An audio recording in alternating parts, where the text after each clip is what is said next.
கவர்னருங்கிறவர் யார்?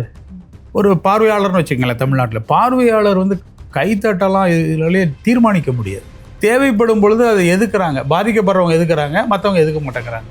இவங்க அந்த இடத்துக்கு வரும்போது எதுக்குறாங்க, இவங்க பழைய இடத்துல இருந்துக்கிட்டு எதுக்க மாட்டேங்கிறாங்க. இதுதான் பிரச்சனையே. விஜய் அவர்கள் அமைதியாவே இருக்காரு, நிறைய இடத்துல அமைதி காக்குறாரு அப்படின்னு சொல்றாங்க. என்ன சொல்லணும் இப்போ அவரு? அதுதான் தெரியலையே சார். எல்லாருமே அதாவது பேசணும் அப்படிங்கிறது, பேசுறதுனால மட்டும் சிந்தனையாளர் அப்படிலாம் ஒன்றும் கிடையாது. ஒரு முறை அவர் பேசணும், அந்த பேச்சில் மக்களுக்கு கன்வே பண்ணணும். அது உண்மைதான். அது எப்பொழுது அப்படின்னா, ஒருத்தர் 110 இருந்து இவர் 118 இருந்தால் ஏன் அவருக்கு பக்கத்தில் இருக்காருன்னா அப்போ கேட்கலாம். டிஎம்கே ஏடிஎம்கே அவர்கள் சேர்ந்துருவாங்க, சேர்ந்துட்டா வந்து விஜய் அவர்கள் சிஎம் ஆக மாட்டாங்க. தமிழ்நாட்டினுடைய மிகப்பெரிய தலைகுனிவு. இப்போ இவங்களை வந்து ஒரு வார்த்தை சொல்கிறாங்கல்ல, விஜய் ரசிகர்களை அந்த ஒரு வார்த்தை சொல்லி கிண்டலாக பேசுகிறாங்கல்ல, அவங்க யார்? இவங்க பார்வையில் அவங்க அப்படிப்பட்டவங்களா இருந்தால் அவங்க யார்? இவர்களால் வளர்க்கப்பட்ட பிள்ளைகள் தானே. விஜய்க்கு ரசிகர்கள் தான் அவங்க. பிறந்ததுலேருந்து சர்டிஃபிகேட் கொடுத்தது யார்? இந்த ஏடிஎம்கேயும் டிஎம்கேயும் தானே. இவங்க தானே பள்ளிக்கூட இது கொடுத்தாங்க, இவங்க தானே கல்லூரி கொடுத்தாங்க. பாடத்திட்டத்தில் அப்போ என்னத்தை சொல்லி கொடுத்தாரு? என்ன நடந்து போச்சுனாங்க 30-40 வருஷமாக இவங்க அந்த மாறி மாறி இருந்து, இது வந்து ஒரு திரும்ப ஒரு ஜமீன் தேவ ராஜாக்கள் வாழ்க்கை மாதிரி மாறி போச்சு. ஒவ்வொரு மாவட்டமும் ஒரு ராஜா. இந்த வரலாற்றிலேயே ஒரு பெரிய விஷயம் நடந்திருக்கு தெரியுமா? திமுகவும் அதிமுகவும் எதிர்கட்சியாக உட்காந்துருக்காங்க ஒரே சபையில். அது ஒரு வரலாறு. அப்போ இந்த ரெண்டு ஸ்ட்ராங்கான கட்சியையும் ஒருத்தர் வந்து எதிர்கட்சிகளாக உட்கார வச்சிருக்கிறாப்புல அப்படின்னா அதுக்காவது மரியாதை கொடுங்க. இதுதான் அரசியல்னா எவன் மதிப்பான் சொல்லுங்க? கான்வாயரை அனுப்பிட்டு திரும்ப வாங்கிட்டாங்க. நாங்கள் தான் வேணான்னு சொன்னோன்னு சொல்லியிருக்காரு. எது உண்மைன்னு தெரியல. பட் ஒரு கான்வாய் வேணான்னு சொன்னாலும் அவங்க கேட்கக்கூடாது. Hi, this is Vijay Bharani. இன்னைக்கு நிறைய விஷயம் நம்ம கேட்டு தெரிஞ்சுக்க வேண்டிய ஒரு நபர் கிட்ட தான் இருக்கும் அப்படின்னு நினைக்கிறேன். திருசெல்வம் சார், வணக்கம். எப்படி இருக்கீங்க? நல்லா இருக்கேன். Super sir. நான் ரீசெண்டாக உங்களோட வீடியோ ஒன்று பார்த்தேன் இன்ஸ்டாகிராமில். நீங்கள் ஒரு பதிவு கொடுத்துருந்தீங்க, அதாவது ஏன் இவ்வளோ பிரச்சனை நடக்குது இப்போ டிஎன் எலெக்ஷன்ஸ் 2026 அப்படின்னு சொல்லி, அதுவும் விஜய் சார் சிஎம்மாக வராரு அப்படின்னு சொல்லும் போது இவ்வளோ எதிர்ப்பு வருதா, இல்லை உண்மையாலே வந்து அந்த கவர்னர் மாளிகையில் எதுவும் நடக்குதா அப்படின்ற ஒரு கேள்வி மக்கள் எல்லாருக்குமே இருக்கு. டிவிகே சப்போர்ட்டர்ஸை தாண்டி டிஎம்கே சப்போர்ட்டர்ஸ், ஏடிஎம்கே சப்போர்ட்டர்ஸ் எல்லாருக்குமே இந்த கேள்வி இருந்துகிட்டே இருக்கு, என்ன நடக்குதாங்க அப்படின்னு சொல்லி. ஸோ தமிழ்நாட்டு சிஎம் விஜய் அவர்களா இல்லையா அப்படின்றது? இல்லை, அதுக்கு முன்னாடி ஒரு விஷயம் புரிஞ்சுக்கணும். கவர்னர் மாளிகையில் என்ன நடக்குதுன்னு எதுவும் நடக்கலை அப்படிங்கிறதுனால தான் இந்த பிரச்சனை. ஓகே. ஆனால் அதற்கு முன்னாடி முதல்ல இங்கே எல்லாருமே விஜயுடைய அரசியலை வரவேற்றார்கள்னா இல்லை. நான் உட்பட நான்லாம் நிறைய விமர்சனங்கள் இருந்தது. ஏன்னா அவர் நேராக நடிகராக நான் கிட்டத்தட்ட நான் பல நேரங்கள் அவருக்கு கதை சொல்லியிருக்கேன், அவர்கிட்ட தனியாக ஒரு தரம் பேசியிருக்கேன்.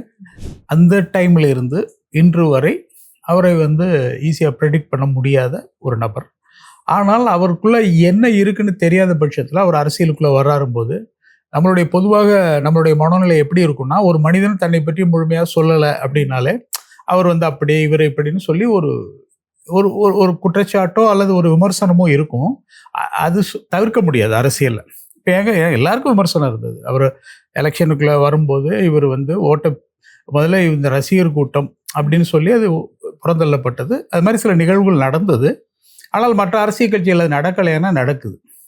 எல்லாருமே பொதுக்கூட்டத்துக்கு இப்போ வரும்பொழுது எல்லா கட்சிகள்லையுமே வரும்போது ரோட்டோரமாக இருக்கிற ஒயின் ஷாப்பில் நிப்பாட்டமாக வர்றது இல்லையே. அப்போ குடிப்பது என்பது முற்போக்கு சிந்தனையாளர்களுக்கு மட்டும் உரித்தான ஒன்று இல்லை, சாதாரண ஆளுக்கும் இருக்கலாம். அப்போ எதில் நீ வேறுபடுற, எதில் நீ குற்றம் சாட்டுற அப்படின்னு நம்ம பார்க்கணும். நீ என்ன உன்கிட்ட தனி மனித ஒழுக்கம் இருக்குது, என்ன அவங்கள்ட்ட இல்லை. என்கிட்ட எல்லாம் இருக்குது, என்கிட்ட சித்தாந்தம் இருக்குது, என்கிட்ட ஒரு இலக்கியம் இருக்குங்கிறதுனால நான் எல்லாம் பண்ணலான்னு அர்த்தமாகாது. ஸோ அதை கொஞ்சம் கொஞ்சமாக ஒரு ஸ்டெப் பை ஸ்டெப்பாக கடந்து வரும் பொழுது எல்லாருக்கும் இருக்கும், தப்பு கிடையாது. ஏன்னா எல்லாரும் அவங்களுக்கு என்ன வருத்தம்னா, ஒரு 30-40 வருஷம் போராடி நாங்கள் களத்தில் போராடி அப்புறம் வர்றோம், நீங்கள் நேராக வந்துட்டீங்களே. அதுக்கு உதாரணமாக என்டிஆர் மட்டும் ஆந்திராவில் காட்டுவாங்க. எம்ஜிஆரே கட்சி ஆரம்பிச்சு 7 வருஷம் வந்தார், என்டிஆர் சீக்கிரம் வந்துட்டார் அப்படிலாம் காட்டுவாங்க. அது நல்லதா அப்படிங்கிறதுலாம் விமர்சனத்துக்கு உட்படுத்தப்பட வேண்டியது தான். அதை ப்ரூவ் பண்ண வேண்டியது திரு விஜய் அவர்கள் மட்டுமே. அதுக்கு மக்கள் வாக்களிச்சிட்டாங்க. இப்போ வாக்களிக்கிற வரைக்கும் கடும் விமர்சனங்கள் அவர் மேலே இருந்தது. எல்லோரும் இருந்ததில்லை, இருக்கணும். அந்த விமர்சனத்தை தாண்டி அவர் வந்துட்டார்.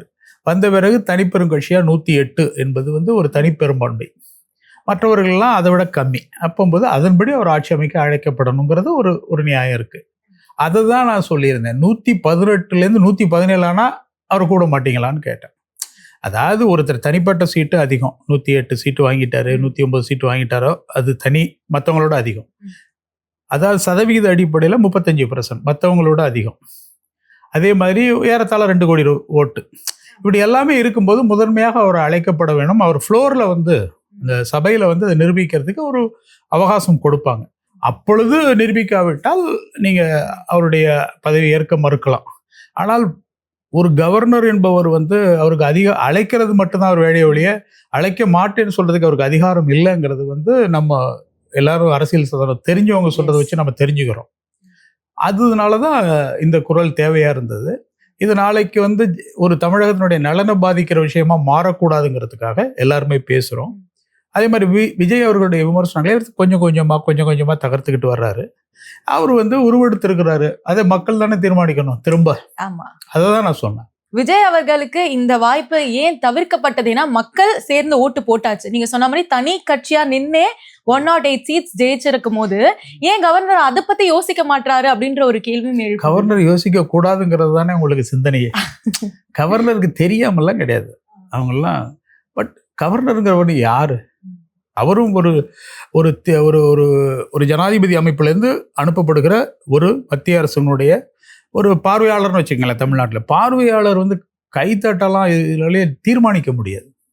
அப்போ அவர் ஏதோ அவருக்கு ஒரு நிர்பந்தம் இருக்கலாம், அதன் காரணமாக அப்படி இருக்கலாம். இது வந்து இப்போ நம்ம பார்க்கலையே, நிறைய நடந்திருக்கு. ஆமா, இதுக்கு முன்னாடி வந்து அவங்க கிட்டத்தட்ட சசிகலா அவர்கள் வந்து ஜெயலலிதா அம்மையார் இறப்புக்கு அப்போ 122 வச்சுருந்தாங்களே, அவங்களையும் கூப்பிட மாட்டேன்ட்டாங்களே.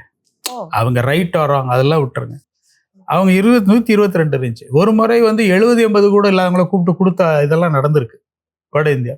ஸோ அது தீர்மானிப்பவர்கள் அப்படிங்கிற ஒரு விஷயம் நம்ம ஊரில் நடந்துக்கிட்டே இருக்கு. தேவைப்படும் பொழுது அதை எதுக்குறாங்க, பாதிக்கப்படுறவங்க எதுக்குறாங்க, மற்றவங்க எதுக்க மாட்டேங்கிறாங்க.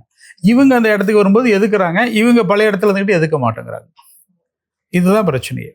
ஓகே. ஆனா இப்போ பெரும்பாலான நியூஸ் சேனல்ஸ்ல எல்லாம் பாத்தீங்கன்னா விஜய் அவர்கள் அமைதியாவே இருக்காரு, நிறைய இடத்துல அமைதி காக்குறாரு அப்படின்னு சொல்றாங்க. என்ன சொல்லணும் இப்போ அவரு? அதுதான் தெரியலையே சார்.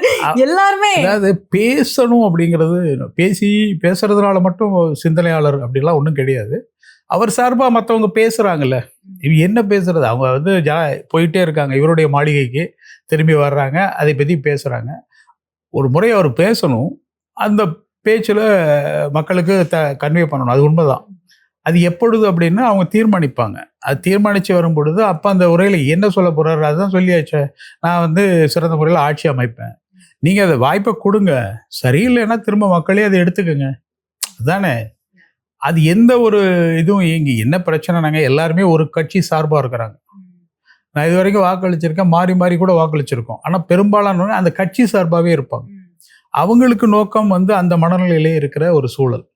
ஸோ அதுக்கேற்ற மாதிரி இன்னைக்கு சூழ்நிலை இருக்கும்போது அவங்க இப்போ என்ன பண்ணுறாங்க, எல்லா கட்சியினரும் என்ன லைட்டாக அப்படி மெதுவாக வர்றாங்க வெளியேன்னா, தப்பு தான் அழைக்கணும் அப்படிங்கிறாங்க. அவங்க மனசில் அழைக்கணுமாங்கிற எண்ணங்கள்லாம் இல்லை. மக்கள் என்ன நம்மளே ஏதாவது சொல்லிடுவாங்களோ, நான் நிறைய விஷயம் சொல்லியிருக்கிறேன். இது இந்த அரசியலில் வந்து அவரும் ரொம்ப கவனமாக இருக்க வேண்டிய காலகட்டம். ஏன்னா வெறும் புகழ்ச்சிக்குள்ளே போகிற ஆள் கிடையாதுன்னு தெரியுது பார்க்கும்போது. அதுலேயும் புகழ்ச்சிக்குள்ளே போய் அது மற்றவர்கள் வந்து அதை ஒரு இதாக எடுத்துக்கக்கூடாது. ரொம்ப கடினமான காலம். ஆனால் இது வந்து அவர் பெரிய அனுபவத்தை கொடுக்கும், கண்டிப்பாக கொடுக்கும். ஒரு வேளை இவர்கள் அதில் தவறு செய்தால் அதன் விலையை பெற்றுக்கொள்ள வேண்டிய சூழ்நிலை வந்துடும். ஏன்னா இவங்க வாய்ப்பே கொடுக்கல. பை எலெக்ஷன் எதுக்கு? இப்போ 234 தொகுதிக்கு நடந்துருச்சு, பிரித்து கொடுத்துட்டாங்க. 108, 73, அவர் 73, 57 அந்த மாதிரி பிரித்து கொடுத்தாச்சு. அப்புறம் எதுக்கு இந்த ஆர்டர்ல யாருன்னு பார்க்கணும். 118 இருக்கணும்ன்றாங்களே சார், அதுதான் புதுசா. அது ஒரு சட்டமுங்க. பெரும்பான்மை என்ன தெரியுமா? 234 எது அதிகம், எவ்வளோ அதிகம் இருக்கும்? 118, 101, 36 வந்துடுது இல்லையா? அப்போ அதுலேருந்து 2 சீட்டாவது கூட இருக்கணும். அது ஒரு சிஸ்டம் வச்சுருந்தாங்க.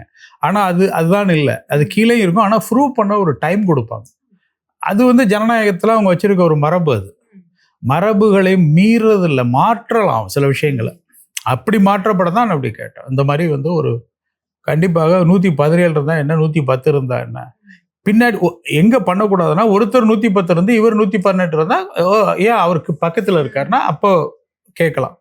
ரொம்ப தள்ளி இருக்காங்க இல்லையா, கிட்டத்தட்ட 40-45 சீட்டுகள் பின்னாடி தானே இருக்காங்க. அப்போ கண்டிப்பாக இவர் தான் அதற்கு சரியான இதாக இருக்காருன்னு ஏற்றுக்கிட்டு அதை பதவி பிரமாணம் செய்து வைக்கணும். ஏன்னா யூஸ்வலா நான் பண்ண ரிசர்ச் படி என்னன்னா, பதவி ஏற்றுட்டு அதுக்கப்புறம் ஒரு டைம் கொடுப்பாங்க, ஃப்ளோர்ல வந்து அதுக்கப்புறம் நிரூபிக்கணும். இப்ப அழைக்கவே இல்ல அப்படின்றதுதான் ஒரு 3 மாசம் 4 மாசம் கழிச்சு கூட நிரூபிக்க விட்டாங்களே. அதிமுக ஆட்சியில் அவர் எடப்பாடி வந்தார்ல, அவர் ஓபிஎஸ் எதிர்த்துனார்ல, அப்போ 11 எம்எல்ஏ சீட்டு அவருக்கு இதுவே இல்லை, இதுவே இல்லை, மெஜாரிட்டி இல்லை. அவர் பஞ்சாயத்து முடிகிற வரைக்கும் ஏன் வச்சுருந்தாங்க? பஞ்சாயத்து முடிகிற வரைக்கும் அதை அனுமதிச்சாங்க. எப்படி அனுமதிச்சாங்க? அந்த பஞ்சாயத்து முடிஞ்சு அவர் உள்ளே வந்த பிறகு மட்டும்தான் வந்துட்டார் 118 வந்துட்டார் அப்படின்னு அப்போ தானே அவர் நிரூபித்தாங்க. ஏன்னா அவர் டிடிவி தினகரன் அவர்களோட 18 பேர் போயிட்டாங்க, ஓ பன்னீர்செல்வத்தோட 11 பேர் போயிட்டாங்க. எவ்வளோ இருக்கும் மீதி பாருங்க. அப்போ அது எப்படி முடியுது? அப்போ அவங்களுக்கு ஏற்ற மாதிரி ரூல்ஸ் அப்பப்போ மாற்றிக்கிறாங்கன்றீங்க. மாத்தல, பட்டவர்த்தனமா தெரியுது. இதுல என்ன மாத்துறது? பட்டவர்த்தனமா தெரியுது. இது நல்லது இல்ல. நான் எந்த கட்சி சார்பாகவும் நம்ம பேச வேண்டாம், எல்லா கட்சியும் யோசிக்கணும். மக்கள் இது ரொம்ப இது நல்லது. மக்கள் இதுக்கு மேல யோசிக்க மாட்டாங்க. ஒண்ணு புரிஞ்சுக்கங்க, ஓட்டு போட்டாங்க அவங்க. ஆமா, திரும்ப வந்து உங்களுக்கு இது இல்ல அவங்க தீர்த்து வைப்பாங்களா? ஆமா, தன்னுடைய சுயநலத்தினால இப்படி நடத்திக்கிறாங்க. அதுக்கு அவங்க என்ன பண்ணுவாங்க? வாக்களிச்சாச்சு. அவர் ஒருத்தர் கூட கேட்டார், ஏன் அவர் விஜய்க்கு வந்து இன்னும் கொஞ்சம் அவங்க என்ன கணக்கு பண்ணியா போட போறாங்க? சார், விஜய்க்கு ஏன் முழுசா ஆதரவு இருக்குன்னு ஏன் எதிர்பார்க்குறீங்க? இதுவே தவறு. இப்போ விஜய்க்கு எதிர்ப்பான மனநிலையில் இருக்கிறவங்க இருக்கட்டும். அவங்க காரணம் என்ன? அவர் வந்துட்டாருன்னு அந்த எதிர்ப்பு மனநிலையில் இல்லை, அவருடைய அரசியல் பார்வையில் எங்களுக்கு டவுட் இருக்கு. இப்போ நான்லாம் ஃபர்ஸ்ட் நினைச்சேன், இவர் வந்துட்டாரு, இவரை வந்து நம்ம ஆரம்ப காலத்துலேருந்து வாட்ச் பண்ணி பார்க்குறோம், எதுவும் பேச மாட்டேங்கிறாரு, வந்துட்டாரு. ரஜினிகாந்த் இருந்தாரு, கமலஹாசன் வந்தாரு, விஜயகாந்த் இருந்தாரு, அந்த வரலாற்றையே சொல்லிட்டு இருக்காங்க. ஒரு ஃபெயிலியர் இது ட்ராக்கே சொல்றாங்க, உடனே அவர் இப்படி ஆயிடுவார். இதுதான் ஏற்புடையது அல்ல. நீ எதுக்கு ஃபிக்ஸ் பண்றது? அப்ப எம்ஜிஆர் மட்டும் எப்படி வந்தாரு அப்படின்னா, அவர் வந்து விதிவிலக்கு, அவர் வந்து இதுல திமுகவில் இருந்தாரு, அதனால ஆமா ரைட்டு. என்டிஆர் 6 மாசத்துல வந்துட்டாரு. என்ன பண்ணாங்கன்னு தான் பார்க்கணும். எம்ஜிஆர்லாம் வந்து வந்தாரு, எப்படி வந்தாரு? திமுக கட்டமைப்பை அப்படியே எடுத்துட்டு வந்துட்டாரு அவர். அந்த இன்ஃப்ராஸ்ட்ரக்சர்ல இப்போ அதுக்கு எதிர்ப்பு மனநிலையில் உள்ளே இருப்பாங்கல்ல, அவங்கள கூட்டு வந்துட்டாரு, லீடர்ஸோடய வந்துட்டாரு. இவர் அப்படி வரல இல்லை, கொஞ்சம் கொஞ்சமா அதை ஒரு ஃபவுண்டேஷன் போட்டு வந்திருக்காரு. அது உள்ள அது பெருசா வந்துகிட்டு இருந்திருக்கு. அது பெரும்பாலான பேருக்கு தெரியல, மேலோட்டமா ரசிகராக இருக்காங்கன்னு தெரிஞ்சிருக்கு. அது வந்து இன்னைக்கு அவருக்கு அந்த வெற்றியை கொடுத்துருக்கு. ஒரு மிகப்பெரிய வெற்றி. அது மறுக்க வேண்டிய அவசியமே கிடையாது. அவர் கரியரோட உச்சத்துல விட்டுட்டு வந்தாருப்பா அப்படின்னு சொல்லிட்டு இருந்தாங்க. ஒரு நடிகர் எப்படி வந்து பொலிட்டீஷியனா எப்படி வேலை பார்ப்பாரு எங்களுக்கு தெரியலையே அப்படின்னு சொன்னாங்க. 2 வருஷமா தான் அவர் டிவிக்கே அப்படின்ற ஒரு விஷயத்துக்குள்ளேயே வந்தாரு. அவருக்கு இந்த பொலிட்டிக்கல் ஹேண்ட்லிங் பத்தி தெரியுமா அப்படின்ற ஒரு கேள்வியும் வருது. இப்போ நடக்கிற பிரச்சனையை கூட அவர் அமைதியா தான் இருக்காருன்ற விமர்சனமும் கொடுத்துட்டு இருக்காங்க. அமைதியா இருக்காரு எப்படி சொல்ல முடியும்? சொல்றாங்க. அது ஒரே ஒரு விஷயம் மட்டும் இருக்காங்க. ஒரே ஒரு கேட்டுக்கிறேன். அதுதான் திரும்ப இந்த கல அரசியல் எக்ஸ்பீரியன்ஸ், அது எனக்கு உடன்பாடு இல்லை. அவர் வந்து உச்சத்துல இருந்து அவர் டிசைட் பண்ணி தான் வந்திருக்காரு. அது வந்து பெரிய மார்க்கெட்டுங்க. ஒரு 200 கோடி கிடைக்கும், இன்னும் 10 படம் கூட பண்ணியிருக்கலாம், அதெல்லாம் ஒத்துக்கிறோம். பட் அவர் வேணும்னு நினைச்சு வந்திருக்காரு, அதை நம்ம சொல்ல வேண்டாம். அதையே நான் மறுக்கிறேன்னா, நான் சமூகத்திற்காக வந்திருக்கேன், விட்டுட்டு வந்திருக்கேன், அது அவரு சொல்லலாம், நாம சொல்லக்கூடாது. ஏன்னா அவரு வந்து அது விட்டாதான் சமூக சிந்தனை வருதுன்னு சொல்லும்போது அது உடன்பாடு இல்லை. ஆனால் என்ன இன்னொன்றுனா, அவர் 2 வருஷமா என்ன பண்ணாரு? ப்ரூவ் பண்ணுறதாங்க இந்த எலெக்ஷனு, அவ்வளோதான். அதுக்கு மேலே நான்லாம் எனக்கு வந்து எதிர்கருத்து, நான் வந்து விஜய்க்கார சப்போர்ட்டாக பேசணும். இதுக்கு முன்னாடியெல்லாம் சில இன்டர்வியூ நான் ஒரே சொன்னேன், ஜனநாயகன் படத்தை பற்றி பேசும்போது படம் பாருங்க, விட்டுருங்க. அதுக்காக ஜனநாயகனை வச்சு ஒரு அரசியல் பார்வையெல்லாம் பார்க்காதீங்க. அதை ஆவேக்காகவே பார்க்கக்கூடாது, அவங்களும் அதை பார்க்கக்கூடாது. அவரு கடைசியாக ஒரு படம் நடிச்சிருக்காருங்க, அது ஸ்க்ரீனுக்கு வருது. அதில் கூட சொல்லியிருந்தேன், எம்ஜிஆர் அதே மாதிரி ஒரு படம் எடுத்தார், அந்த படம் ஃபெயிலியர். ஏன்னா அவர் வந்து அதனுடைய ஃபேட் அவுட்டில் இருந்தார். ஆனால் இவர் அப்படி இல்லை, சினிமாவில் அந்த பீக்கில் இருந்தார். அதுதான் வித்தியாசம். அங்கே அவரை கம்பேர் பண்ணும்போது இவருக்கு வயது அவரோட குறைவு. ஸோ அதனால பல விஷயங்கள் இவருக்கு சாதகமாக இருக்குது. அதனால இப்போ அவர் வந்து தமிழக முதலமைச்சராக வந்து என்ன பண்ண போறாருன்னு பார்த்து அதற்கு பிறகு தானே முடிவு எடுக்கணும். ஸோ இப்போ நடக்கிற ரூமர்ஸ் என்னன்னா, டிஎம்கே ஏடிஎம்கே அவர்கள் சேர்ந்துருவாங்க, சேர்ந்துட்டா வந்து விஜய் அவர்கள் சிஎம் ஆக மாட்டாங்க அப்படின்ற ஒரு ஸ்பெகுலேஷன்ஸ் போயிட்டு இருக்கு. அப்படி ஒன்று நடந்துச்சுன்னா தமிழ்நாட்டினுடைய மிகப்பெரிய தலைகுனிவு. நான் வந்து இப்போ நாங்களாம் திராவிட அரசியலை பாராட்டியும் பேசியிருக்கோம், ஏன்னா நம்ம தயவுசெய்து இந்த கட்சிக்காரங்க மாதிரி பேசக்கூடாது. திராவிட அரசியல் நடந்த நல்ல விஷயங்களும் இருக்கு, அதே மாதிரி திராவிட அரசியலில் மழுங்கடிக்கப்பட்ட விஷயங்களும் இருக்கு. இப்போ இவங்கள வந்து ஒரு வார்த்தை சொல்றாங்கல்ல, விஜய் ரசிகர்களை அந்த ஒரு வார்த்தை சொல்லி கிண்டலா பேசுறாங்கல்ல, அவங்க யாரு? இவங்க பார்வையில் அவங்க அப்படிப்பட்டவங்களா இருந்தால் அவங்க யாரு? இவர்களால் வளர்க்கப்பட்ட பிள்ளைகள் தானே. விஜய்க்கு ரசிகர்கள் தான் அவங்க. பிறந்ததுலேருந்து சர்டிஃபிகேட் கொடுத்தது யார்? இந்த ஏடிஎம்கேயும் டிஎம்கேயும் தானே. இவங்க தானே பள்ளிக்கூட இது கொடுத்தாங்க, இவங்க தானே கல்லூரி கொடுத்தாங்க, பாடத்திட்டத்தில் அப்போ என்னத்தை சொல்லி கொடுத்த? இது இவங்களே என்னன்னே புரியாமல் இவங்களே இவங்க மேலேயே கேவலப்படுத்திக்கிறாங்க. ரெண்டாவது, இந்த நான் நிச்சயமாக சொல்கிறேன், அது திராவிட சிந்தனைகள் நல்ல சிந்தனைகள்லாம் இருந்தது, இல்லாமல்லாம் கிடையாது. ஒரு அண்ணாவுக்குரிய தனித்தமிழ்நாடை வந்து அவர் மாற்றிக்கிட்டார். ஒரு கட்டத்துக்கு மேலே தனித்தமிழ்நாடுங்கிறது இயல்புக்கு ஒத்து வராது. என்ன பண்ணுவேன், நீ தமிழ்நாட்டை பிரிச்சுட்டு அவன் ஃபுல் வாட்டரை அடைச்சி விட்டா அப்புறம் நமக்கு என்ன, நம்ம மட்டும் சிந்திக்கணும். ஒரு மாநிலம் இன்னொரு மாநிலம் இணைந்து இருக்கு, அதை வந்து அவர் புரிஞ்சுக்கிட்டு விட்டார். அது அந்த தனித்தமிழ்நாடு கோஷத்தையே விட்டார். அதனால தான் அண்ணாவை வந்து அதிபுத்திசாலியாக நம்ம சொல்கிறோம். ஆனால் அவர் முதலமைச்சராகி ஒரு வருஷத்தில் இறந்து போயிட்டார். அப்போது ஒரு சிந்தனைகளை பாருங்க எப்படி இருக்குன்னா, இவர்களால் வளர்க்கப்பட்ட பிள்ளைகள் அந்த பிள்ளைகளை இவங்களே கேலி பேசுகிறாங்க. அது யாரு காரணம்? அதனால தான் சொல்கிறேன், இதெல்லாம் விடுங்க. இந்த மாநிலத்திற்கு என்ன நலன் இருக்கு அதை பாருங்க. இப்போ மக்கள் விஜய் அவர்களுக்கு அந்த வாய்ப்பை கொடுத்துருக்காங்க. அந்த வாய்ப்பில் அவர் எப்படி அதில் அவர் பண்ண போகிறாரு? எனக்கு என்ன, அவர் சரியாக பண்ணலைன்னா விமர்சனம் வைங்க. அதெல்லாம் சொன்னேன், எதிர்கட்சிகளாக உட்காந்து கொஞ்சம் விமர்சனம் வைங்களேன். என்ன நடந்து போச்சு, நாங்கள் 30-40 வருஷமாக இவங்க அந்த மாறி இருந்து இது வந்து ஒரு திரும்ப ஒரு ஜமீன் ஒரு ராஜாக்கள் வாழ்க்கை மாதிரி மாறி போச்சு. ஒவ்வொரு மாவட்டமும் ஒரு ராஜா, அவங்களாலே தெரியாமல் மாறி போயிட்டாங்க. அது ஒரு ஜெனட்டிக்கலான அமைப்பு மாதிரி ஆயிடுச்சு அது. அப்போ வந்து ஒரு சாமானியன் அங்கே வரும்பொழுது அவன் அந்த இடத்துல இருக்கணும்னு பார்க்கும்போது சிக்கல் வருது. அவன் மேலே ஏறி வந்துட்டானே அப்படிங்கிற ஒரு சிக்கல் வருது. சாமானியனா நாங்கள் வந்து பணத்தை வச்சு மட்டும் இல்லை, அரசியலுக்கு வெளியே இருந்து வருவோம். ஸோ அதுதான் இப்போ அந்த மனோநிலையை இவங்க எல்லாம் மாற்றணும். அது மாற்றுறதுனால திராவிட கட்சிகள்லாம் புதிய இளைஞர்களுக்கோ அது மாதிரி பயிற்சிகளை கொடுத்தா அந்த கொண்டு வரணும். ஒரு ஹியூமனா நீங்க சொல்லுங்க, இப்போ விஜய் அரசியலுக்கு ஓட்டு போட்டிருக்கோம், நம்ம வந்து டிவிகே அப்படின்ற ஒரு கட்சிக்கு ஓட்டு போட்டுட்டாங்க அப்படின்னா, அவங்களை விமர்சிச்ச ஒரு விஷயம், அந்த சோசியல் மீடியால நடந்த ஒரு பேஷிங் வந்து யாராலையும் பொறுத்துக்க முடியல அப்படின்னு சொல்றாங்க. அதாவது விஜய் எப்படி அரசியல் பண்றாருன்றத விமர்சிங்க, அவங்கள நீங்க ஓட்டு போடணும்னு நினைச்சதே தப்பு அப்படின்னு சொல்லி அந்த அளவுக்கு ரொம்ப கெட்ட வார்த்தைகளா இருக்கட்டும், இல்ல வந்து நீங்க சொன்ன அந்த மாதிரி அந்த பஃபூன்ஸ் அப்படின்னு தமிழ்ல சொல்லலாம் அப்படின்னு நினைக்கிறேன், அறியாமையில இருக்கவங்க அப்படின்னு ஏதோ ஒரு விஷயத்துல நோக்கி போயிட்டு இருக்கீங்க, உங்களுக்கு எந்த ஒரு அறிவுமே இல்ல டிவிகே ஓட்டு போட்டவங்க அப்படின்ற மாதிரி விமர்சனங்கள் நிறைய வருது. எனக்கு தெரிஞ்ச என்னன்னா, நம்ம ஒரு கண்ட்ரியா ஒரு ஸ்டேட்டா யுனைடடா இருக்கணும் அப்படின்றதுக்காக தான் ஒரு கவர்மெண்டே ஃபார்ம் பண்றாங்க அப்படின்னு நினைக்கிறேன். பட் நம்ம மக்களுக்குள்ளே, நீ இந்த கட்சிக்கு ஓட்டு போட்டியா, நீ எனக்கு வேண்டாம்ப்பா, டிவிகே ஓட்டு போட்டியா வேண்டாம், டிஎம்கே ஓட்டு போட்டியா நீ எனக்கு வேண்டாம், நீயும் நானும் வேற யாரோ, அந்த ஒரு விமர்சனம் மக்களுக்குள்ள ஏற்பட்டது நீங்க எப்படி பாக்குறீங்க அப்படின்றது சொல்லுங்க. அந்த ஓட்டு போட்டது அவங்க வீட்டு பிள்ளைங்க தானே ஃபர்ஸ்ட் பார்வை. அது ரெண்டாவது, அது தவறு ரைட்டுன்னு பேசுறதுக்கு உரிமை உங்களுக்கு கிடையாது. ஏன்னா அந்த வாக்குரிமை அவங்களுக்கு கொடுத்தாச்சு. அந்த உரிமை அவங்களுடைய சிந்தனைக்கு உட்பட்டது. நீங்கள் என்ன அவங்களுக்கு பயிற்சி கொடுக்கணும்னா, அப்போ இது மாதிரியெல்லாம் ஒரு கட்சினா இப்படி வந்தால் அப்படியெல்லாம் இருக்கணும் அப்படிங்கிற ஒரு சப்ஜெக்ட் சொல்லணும். உங்களுக்கு தெரிஞ்ச நல்ல விஷயங்களை சொல்லணும். அவங்க அதை எடுத்துக்கிறாங்க பற்றி உங்களுக்கு கவலை கிடையாது. ஒருவேளை அவங்கள்ட்ட ஒரு நல்ல விஷயம் இருக்குன்னா அதை நீங்கள் அந்த ஈகோ, அந்த அகங்காரம் இல்லாமல் அதை உள்வாங்கணும். இங்கே பிரச்சனையா வீட்டில் அப்பா பையனுக்குமே இந்த அரசியல் அகங்காரம் வந்துடும், மற்ற விஷயத்தில் வராது. நீ என்னடா எனக்கு சொல்லித்தர, உனக்கு என்னடா சொல்லித்தராங்க அப்படின்ட்டு. ரெண்டாவது, தொடர்ந்து அவங்களால வந்து அரசியலை வந்து ஒரு ஆங்கில கலப்பு இல்லாமல் நல்ல செந்தமிழில் பேசிட்டா அவர் சரியான ஒரு அரசியல்வாதியா அப்படின்னு ஒரு மனோநிலை நமக்கு இருக்குது. செந்தமிழில் பேசுகிறவங்கலாம் நல்ல அரசியல்வாதி அப்படின்ட்டு. நல்லா சம்பாதிச்ச அரசியல்வாதிகளும் செந்தமிழில் பேசி பண்ணியிருக்கானுங்க.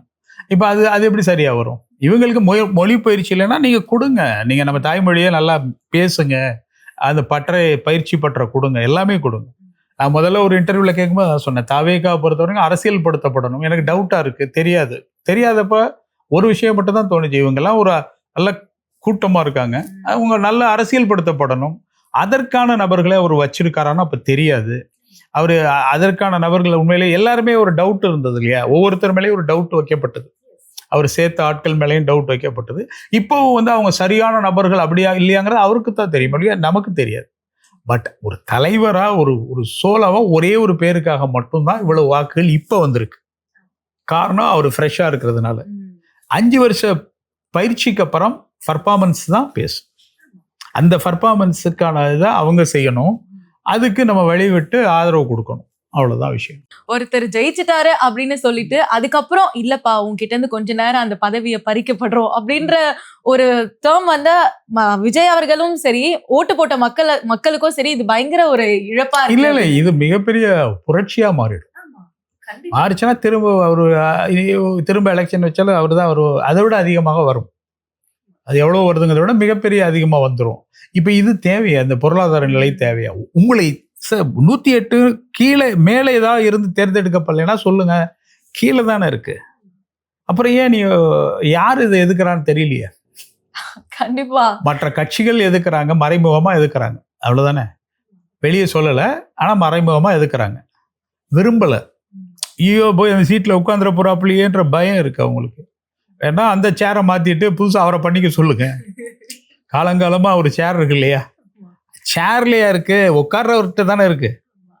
ஒருவேளை அந்த சேரை தான் மாற்றணும், வேற என்ன பண்ண அவரே பண்ணி அவரே வச்சுக்க சொல்லுங்க, நாங்கள் இதை எடுத்துட்டு போறோம் வீட்டுக்கு அப்படின்னு சொல்லிட வேண்டியதுதான். வேற என்ன சொல்ல முடியாது. அது மனோநிலை தான். அது ஒரு ஜமீன்தாரிய மனநிலை, அதாவது ஒரு ராஜாக்கள் மனோநிலை. அது ராஜா எப்படி மாறுவார்? ராஜாக்கள்னு இவங்களை அரசியல்வாதிகளை சொல்கிறோம்ல, அதுவே தவறு. ஏன்னா ராஜாக்கள் வந்து பரம்பரையாக வர்றவங்க, அவங்கள யாரும் எலெக்ட் பண்ண முடியாது. அவங்க தான் மக்கள்கிட்ட அவங்களா எலெக்ட் பண்ணிப்பாங்க. ஏன்னா ஒன்ஸ் ஒரு ராஜா வந்து அடுத்த வாரிசு. இது அப்படி இல்லை, வாக்கு போட்டு மக்கள் தேர்ந்தெடுக்கிறாங்க. அப்போ ராஜாவோட கம்பேர் பண்ண முடியாது. ஆனால் அந்த நிலைக்கு அவங்க அந்த எதுக்குங்க இப்போ இத்தனை கார்கள், இத்தனை பவனிகள், இத்தனை கூட்டம், செட்டு மாதிரி. நான் நிறைய நினைச்சேன், நான் ஒரு எலெக்ஷனுக்கு முன்னாடி சில இதுக்கு போனேன், நலத்திட்டங்கள் தான். ஆனால் அது பயங்கரமான செலவு பண்ணி. அப்புறம் ரொம்ப கவனமாக இருக்க வேண்டிய இன்னொரு விஷயமும் இருக்கு. இந்த விஜய் அவர்கள் இப்போ ஒரு ஜெயிச்சவனே உடனே என்ன பண்றாங்க, புதுசா அவங்கெல்லாம் வந்து ஏதோ டிவியில் நின்றுக்கிட்டு எதுவும் ஆட்டம் போடுறாங்க. அவங்க எலெக்ஷனுக்கு முன்னாடி அதெல்லாம் பேசவே இல்லை. இப்படி சினிமாவில் ஒரு கூட்டம் கிளம்பி இருக்கு. இப்போ முதல்ல விஜய் தவிர்க்க வேண்டியது இந்த சினிமா உலக பாராட்டு விழாவை ரொம்ப தவிர்க்கணும். அது ஜெயலலிதா அம்மா கரெக்டாக பண்ணாங்க. போதும், நான் பார்த்துக்கிறேன், யார் முதலமைச்சராக வந்தாலும் கிளம்பி வந்துடுறீங்க அப்படின்ற மாதிரி. ரொம்ப தவறு. இது ஒரு நிலைப்பாட்டில் நிற்க வேண்டியது தானே. எத்தனை பேர் தெரியுமா இதுக்கு முன்னாடி என்ன பேசுனாங்கன்ட்டு. நான் வந்து அரசியல் தான் பேசணும்னு சொல்கிறேன், தப்பு கிடையாது. விஜயுடைய அரசியலை பேசுங்க. ஆனால் விஜயை பேசுனது தான் நான் சொல்கிறேன். விஜய் அரசியல் வந்து எனக்கு நிறைய விஷயங்கள் எனக்கு புரியல, ஃபிஸ்ட்ரேன உடன்பாடு இல்லை, என்ன பேசலை. எப்பொழுது எனக்கு அது மறைதுன்னா தேர்ந்தெடுத்தாச்சு. தேர்ந்தெடுத்த பிறகு பர்ஃபார்மன்ஸ் தான், அதுதான் பேசும். அதுக்கு இன்னும் டைம் கொடுக்கணுமே, அது மட்டும்தான். மற்றபடி அந்த அரசியல் சரியா இருக்குமா இல்லையாங்கிறதெல்லாம் அவர் கையில் இருக்கு. இதுக்கப்புறம் மக்கள் சொல்லியாச்சு, அதுக்கப்புறம் அவர் கொடுக்க வேண்டிய டைம் கொடுத்தாதான் அவரால் ப்ரூவ் பண்ண முடியும். அவர் கையில கொடுத்துருங்க, கொடுத்ததுக்கு அப்புறம் அவங்க பார்ப்போம். 5 வருஷத்துல அவரால் இப்போ 118 எப்படி இருந்தாலும் வந்துதான் ஆகணும். ப்ரூவ் பண்ண முடியலைன்னா அது அப்புறம். அது வரைக்கும் ஒரு இது இருக்குல்ல, அவங்களுக்கு ஒரு அதை செயல்படுத்தக்கூடிய ஒரு பீரியட் இருக்குல்ல. குறைந்தபட்சம் 100 நாள்லாம் கொடுத்துருக்குறாங்க. சட்டசபையை கூட்டும் போது தான் ப்ரூவ் பண்ணும். இவருக்கு வந்து லிஸ்ட் கேட்டுட்டு அப்புறம் வாங்கன்னா அது புரியல. இன்னொரு விஷயம், இந்த கான்வாயர் அனுப்பிட்டு திரும்ப வாங்கிட்டாங்க. அவர் வீட்டுக்கு சமீபத்துல அவர் நிர்மல்குமார் சொல்லியிருக்காரு, நாங்க தான் வேணான்னு சொன்னோம்னு சொல்லியிருக்காரு. எது உண்மைன்னு தெரியல. பட் ஒரு கான்வாய் வேணான்னு சொன்னாலும் அவங்க கேட்க கூடாது, அதான் சட்டம். ஒரு சீஃப் மினிஸ்டர் கேண்டிடேட்டை கான்வாய் வேணான்னு அவங்க சொன்னாலும் இவங்க கேட்கக்கூடாது. அன்னைக்கு எவ்வளோ பெரிய அபத்திரம் நடந்திருந்தா, அந்த காரை திருப்பிட்டு போகிறாப்புல கூட அந்த பவுன்சர் போகிறாங்க, அவர் உள்ள மறைஞ்சிக்கு போக வேண்டியிருக்கு. ஆனால் ஏதாவது அன்பால் வர்ற கூட்டமோ எதால் வர்ற கூட்டமோ உள்ளே விழுந்துட்டாங்கன்னா கான்வாய் எப்படி கேன்சல் அவர் சொல்லி பண்ணுவாங்க? பண்ணக்கூடாதுங்க. அது அவருடைய பாதுகாப்பு, அவரே வேணான்னு சொன்னாலும் அது கேட்கக்கூடாது. அதுக்கான ரூல்ஸ் எல்லாம் இருக்கு. ஏன்னா அது அவருக்கு மட்டும் இல்லை, அந்த பொது வெளியிலே அது ஒரு விஷயம் இருக்கு இல்லையா. அவர் வேணாட்டாருங்க, அவர் நடந்து போயிட்டு இருக்காருன்னா பின்னாடி போகணும். இங்கே அவருன்றது நான் அந்த பதவிக்கு இது உள்ள விஷயத்த தான் சொல்றேன். பின்னாடி போகணும். ஒரு முறை வைகோ ஊர்வலம் வரும் பொழுது ஜெயலலிதா அம்மா வந்து இந்த இதுகிட்ட மாமல்லபுரம் தாண்டி பையனூர் பங்களாவுக்கு இங்கே ரெஸ்ட் எடுக்க போகிறப்ப அவர் ஊர்வலம் வந்துட்டாரு. இவன் காரு நிப்பாட்டிட்டு டக்குன்னு கிராஸ் பண்ணி அவரை போகும்போது டக்குன்னு நிறுத்திட்டு இறங்கிட்டாங்க. இறங்கின உடனே காரு முன்னாடி போன காரை விட்டு இவங்க கார் நிப்பாட்டாங்க. முன்னாடி போன கார் அவங்க டேர்ன் அடிச்சு வர்றாங்க, ரவுண்ட் அப் பண்றாங்க. அவங்க இறங்கி நடந்தாலும் அவங்க டியூட்டி அவங்க செஞ்சுதான் ஆகணும். கண்டிப்பா. ஆமா. இப்போ மோடி பக்கத்துல ஒருத்தர் நின்றுகிட்டே இருக்காரு. இப்ப அவர் நம்ம எல்லாரையும் ஹீரோவாக்கணும், அது ஒரு சிக்கல் இருக்கு. ஆமா. ஷோ இது என்ன அவரை போட்டுக்கிட்டு அவர் பாரு, அவர் டியூட்டிங்க அது. சீட்டா பாத்துக்கிறாரு. அவர் இதுதான் இந்த பிரச்சனை. அது இந்த இந்த 2K கிட்ஸனுடைய பிரச்சனை என்னன்னா, அவரை ஒன்ன போட்டு அவரு இதை விட்டு இன்ஸ்டாவுக்கு வந்துட போறாரு. அவங்க டியூட்டி அது, அவங்க தான் பார்த்துப்பாங்க. நீங்க எல்லாரையும் ஹீரோவாக்குற மனநிலையும் சிக்கல். அது ஒண்ணுதான் இவங்கள்ட்ட இருக்கு. அவங்கள்ட்ட கொடுக்க வேண்டியது இருக்கு. அது ஓகே, அவங்க தனியா ஒரு மியூசிக் பண்ணி அவன் எடிட் பண்ணி அழகா பண்றான், அதெல்லாம் ஓகே. பட் என்னன்னா அவரு இதை விளக்கி இருக்கக்கூடாது. சொல்லி இருந்தாலும் இதை விளக்கி இருக்கக்கூடாது, முடியாது, இது ஆர்டர் கிடையாது சார், இது எங்க டியூட்டி அப்படின்னு சொல்லி அவர் கூட போயிருக்கணும். கண்டிப்பா. இந்த புரிதல் யாருக்குமே வரமாட்டேங்குதுன்னு நினைக்கிறேன். இவ்வளவு எதிர்ப்பை தாண்டி அவர் சார் அவங்க டியூட்டி அவங்கள பார்க்க விடல. எல்லாரும் எல்லாத்துலயும் உள்ள வர்றாங்க. இப்போ பிரச்சனை என்னன்னா, ஒரே பிரச்சனை, அவர் ஆயிட்டாரு, அவருக்கு பின்னாடி நம்ம யார், நம்ம என்ன பண்றது, நம்ம ஏதாவது பண்ணி அங்க ஸ்கோர் பண்ண முடியுமான்னு ஒவ்வொரு மனிதனும் நினைக்க ஆரம்பிச்சா என்ன நெருக்கடி ஆகும். இது எனக்கு தெரிஞ்சு ஓட்டு போட வரும்போதும் ஒரு பிரச்சனை வந்தது அப்படின்னு சொன்னாங்க. அதாவது ஊர்ல இருந்த மக்கள் எல்லாம் நிறைய பிளாக் பண்ணி, நான் 5 hour டிராவல் பண்ண வேண்டியது 17 hour 18 hour டிராவல் பண்ணி வந்தோம் நாங்க அப்படின்னு சொல்லி. சோ எல்லா இடத்துலயும் எதிர்ப்பு வர்றதுக்கு காரணம் எதிர்கட்சியா அப்படின்ற ஒரு கேள்வியும் வருது. அதாவது எதிர்ப்பா ஆளுங்கட்சி எதிர்கட்சி, உலக இந்த வரலாற்றிலேயே ஒரு பெரிய விஷயம் நடந்திருக்கு தெரியுமா? திமுகவும் அதிமுகவும் எதிர்கட்சியா உட்காந்துருக்காங்க ஒரே சபையில. அது ஒரு வரலாறு, அது ஒரு பெரிய விஷயம். ஏன்னா இதுக்கு மூணாவதா ஒரு கட்சி இது மாதிரி வந்தது இல்லை. ஏன்னா காங்கிரஸ் வீழ்த்து தான் திமுக வந்தது, திமுக ஏடிஎம்கே வந்தது, அதுக்கப்புறம் இடையில வேற யாருமே வரல. இப்ப என்ன இருக்குன்னா ஒரு 3 பெரிய கட்சியா உருவெடுத்திருக்கு. ஏடிஎம்கே கரைஞ்சிக்கிட்டு இருக்கு, அதனால அது பெரிய கட்சியா தான் இருக்கு இன்னைக்கு வரைக்கும். நாளைக்கு என்ன ஆகுன்னு தெரியாது. திமுக எப்பொழுதுமே ஒரு ஸ்ட்ராங்கான கட்சி தான் அது. ஆனால் அது நிறைய தவறுகளை ஏற்க மறுக்கிறாங்க, நிறைய விஷயங்கள் பேச மறுக்கிறாங்க. அது ஸ்ட்ராங்கான ஒரு கட்சி தான்.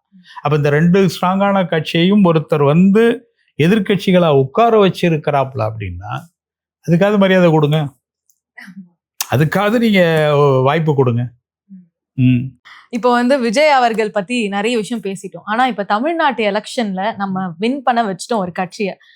அந்த கட்சியால் சிஎம் ஆவாரா இல்லையா அப்படின்ற ஒரு கேள்வி அளவுக்கு மக்கள் மனநிலை என்ன இருக்கும் அப்படின்னு நீங்க நினைக்கிறீங்க? மெஜாரிட்டி ஓட்டு யாருங்க? இவர் தாங்க, 35%. மற்றவங்க 25-24 கீழே தான் வருது. நம்பர் ஆஃப் சீட்ஸ் இவர் தான் அதிகம். அதே மாதிரி மொத்த ஓட்டு கணக்கு பண்ணாலும் 2 கோடி கிட்ட போகுது. இதை தான் நான் சொன்னேன்.